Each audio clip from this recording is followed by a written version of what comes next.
المصيبة دعاء الكرب. كان النبي صلى الله عليه وسلم يقول عند الكرب لا إله إلا الله العظيم الحليم، لا إله إلا الله رب العرش العظيم، لا إله إلا الله رب السماوات ورب الأرض ورب العرش الكريم. یہ دعائے کرب ہے. جب انسان کسی سخت مصیبت میں پھنسا ہوا ہو تو اس وقت، اب یہاں سے مصیبت کا بیان شروع کر رہے ہیں، ابھی تک مرض کا معاملہ تھا اور یہاں سے مصیبت کا جو ہے ذکر کیا جا رہا ہے کہ جب انسان کسی زبردست مصیبت میں پھنسا ہوا ہو تو اس وقت یہ دعا کرنے کا آپ صلی اللہ علیہ وسلم نے حکم دیا ہے یا سکھایا ہے کہ آپ صلی اللہ علیہ وسلم خود جو ہے کرب کے وقت میں یہ دعا پڑھتے تھے، لا الہ الا اللہ العظیم الحلیم سے لے کر کے عرش الکریم تک. جی.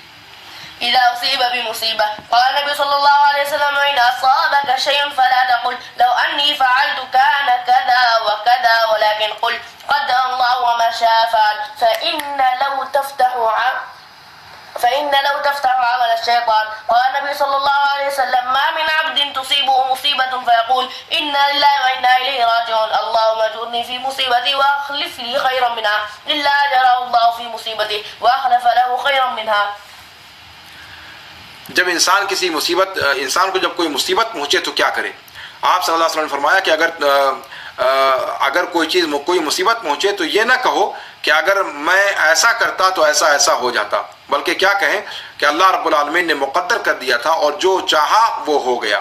اس لیے کہ اگر جو ہے وہ شیطان کے عمل کو کھول دیتا ہے، شیطان کا راستہ ہموار کر دیتا ہے، تو لو کہہ کر کے جو ہے وہ اگر مگر کی بات نہ کہے بلکہ یہ کہے کہ اللہ رب العالمین کی تقدیر تھی، جو اللہ نے چاہا وہ ہو گیا.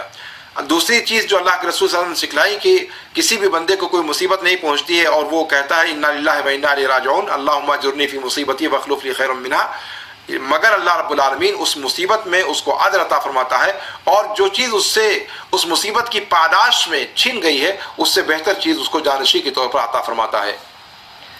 إذا خاف قوما كان النبي صلى الله عليه وسلم إذا خاف قوما قال اللهم إنا نجعلك في نحورهم ونعوذ بك من شرورهم. جب کسی کا خوف ہو، انسان کو کسی دشمن کا خوف ہو تو آپ صلی اللہ علیہ وسلم کی یہ دعا جو ہے اس کو ہمیشہ پڑھنی چاہیے. جب کہتے ہیں کہ اللہ کے رسول صلی اللہ علیہ وسلم جب کسی قوم سے خوف زدہ ہوتے تھے تو آپ صلی اللہ علیہ وسلم فرماتے تھے اللہم انا نجعلک فی نحورہم ونعوذ بک من شرورہم. یہ مختصر سی دعا ہے، اسے یاد کر لینا چاہیے. الدعاء والعدو. دعا النبي صلى الله عليه وسلم على الأحزاب فقال اللهم منزل الكتاب سريع الحساب بهزم الأحزاب اللهم اهزمهم وزلزلهم.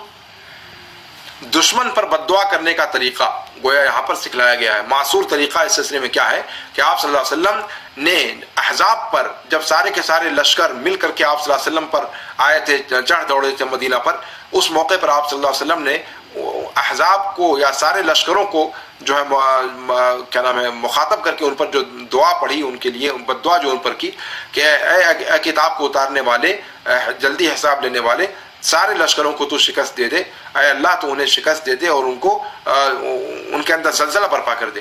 یہ دعا آپ صلی اللہ علیہ وسلم نے سکھلائی اور یہ دعا قیامت تک کے لیے دشمنوں کے پر بد دعا کے لیے اس دعا کو پڑھنا یہ مسنون ہے.